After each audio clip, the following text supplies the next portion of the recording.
पण आम्हाला माहिती कोण आहे. ज्ञानियांचा गुरु ज्ञानोबांच्या जन्माला 750 वर्ष, 7 चोक 28 2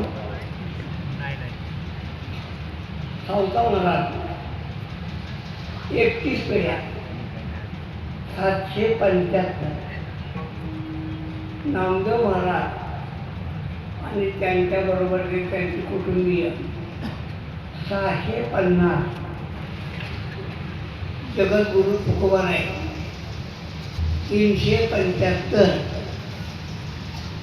जनार्दन स्वामी महाराज 450 नाही का, 450.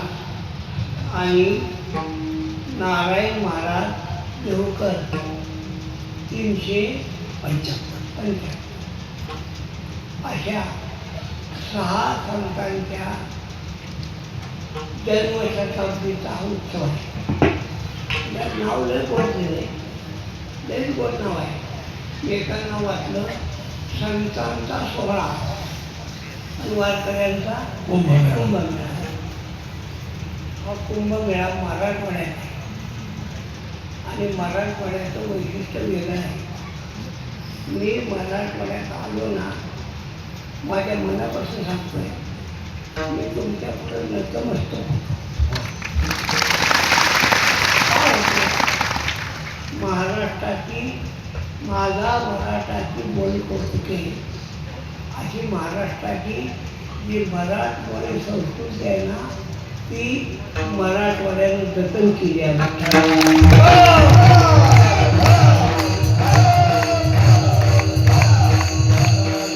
तुम्हाला बरं वाटावं बोलत नाही.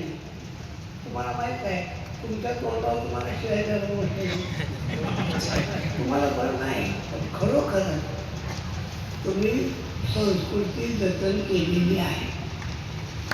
आता या माझ्या उजव्या बाजूला महिला बसल्या, मला दिसत नाही, पण जेवढ्या महिला बसल्या त्यांच्याकडं कॅमेरा ठेवा, तुमच्या लक्षात येईल एकाही बाईचा पदर डोक्यात खाली.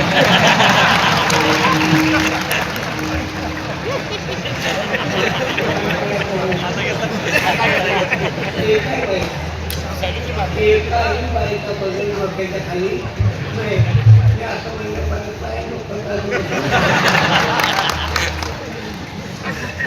ऐका, डोक्यावरचा पदर आणि कपाळावरचा कुंकू तुम्ही जतन केलंय. तुम्हाला नमस्कार. यांनी संस्कृती जतन केलेली. आमचा पश्चिम महाराष्ट्र आहे ना, लय त्यांना नाताला पण असं आमचा पश्चिम महाराष्ट्र सुधारलाय. सुधारलाय म्हणजे काय बिघडलंय. मुंड्या केसाच्या पांढऱ्या कपाळाच्या बाया आमच्या मालक जिवंत असताना विठ्ठल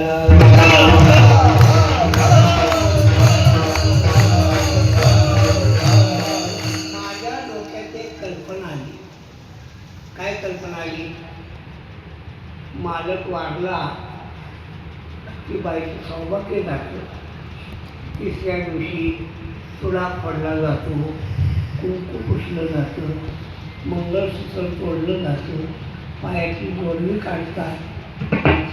माझ्या डोक्यात एक कल्पना आली. म्हणलं पुण्याच्या बायचं कसं काय म्हणतात लोक? कारण का चुडा फोडायचा, गाठलाच नाही तर फोडायला काय जमलं. कुंकू पुसायचं, लावलंच नाही, जोडवं काढायचं, घातलंच नाही, मंगळसूत्रात बांधलंच नाही. म्हणून तुम्हाला नमस्कार सगळ्यांना, स्त्री पुरुषांना सर्वांना नमस्कार आहे की तुम्ही भारतीय संस्कृती जिवंत ठेवलं तुमच्याकडं. म्हणून या कार्यक्रमाकडे वेगळं बघत मला आलेल्या माऊली म्हणजे एवढे सप्ते मी केले पण एवढा प्रतिसाद कुठं झाला.